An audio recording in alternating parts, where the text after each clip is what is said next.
Yes, please, another one. It's very hot out for June, and I get a bit overheated shopping in the market. Bah!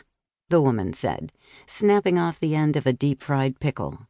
It is your job to protect us. The others, who you say guard the portals, they do nothing.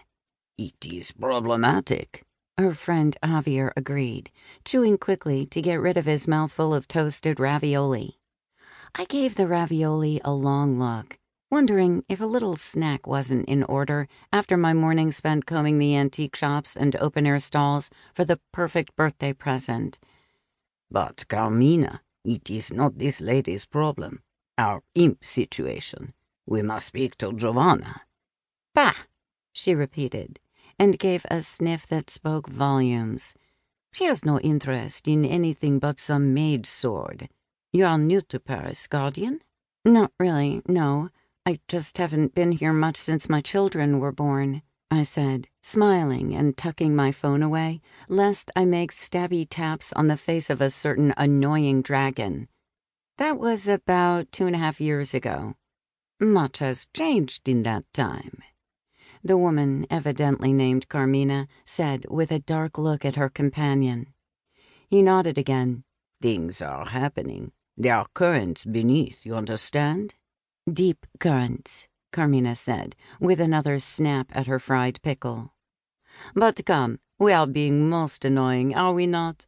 We have done nothing but talk about us, and not discussed in what way we can help you enjoy Paris. I blinked a couple of times. Bad habit, that, while I wondered when I'd asked for help. I'd entered into friendly conversation with the couple when I sat down at the bar, but I didn't realize they thought I was seeking advice by doing so. I appreciate the offer, but I don't really need help. Not in that way. I made a vague gesture, then giggled. Sorry, it's just that I've got an itch that hasn't been scratched in a long time. An itch? Javier glanced down at my sundress with accompanying bare arms. You have a rash of some sort? Javier, do not embarrass me with your so very madness in front of this guardian. Carmina cast him a look filled with gentle chiding before leaning in close to his ear and adding in a clearly audible whisper, It is sex that is the itch. She is seeking the engagement most sexual. Ah, he said, his gaze flitting over me again, this time in an impersonal assessment. I sat up a little straighter, wishing I'd done something with my hair, which, as ever, was living its own life without regard as to how I desired it to behave. That is so, yes, I see. Each that hasn't been scratched, you permit? He had pulled out a small navy blue notebook and a tiny mechanical pencil, holding it poised over the paper. Javier collects interesting phrases in the English, Carmina explained. Does he? By all means, then, collect away. No. Carmina folded her hands and gave me her full attention.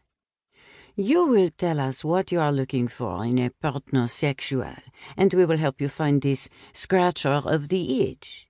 Is it a male or female you seek, or do you have a preference, corporeal or not?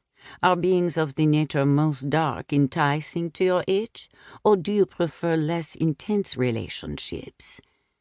I opened my mouth to tell her that I wasn't looking for anyone, since I had a perfectly good itch-scratcher of my own.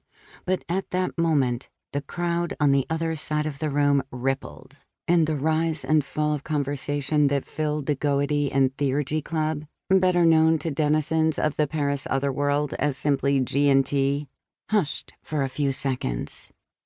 I leaned out to look around where Carmina and Javier were craning to see who'd come in.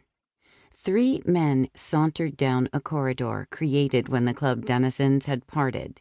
The leader, a tall, dark-haired man with the brightest green eyes I'd ever seen. 2 redheads followed him, all 3 walking with the self-assurance that said they knew exactly who they were and their place in the world. The crowd closed behind them as they approached the far end of the bar. I smiled and, picking up my icy lemonade, pulled my purse strap.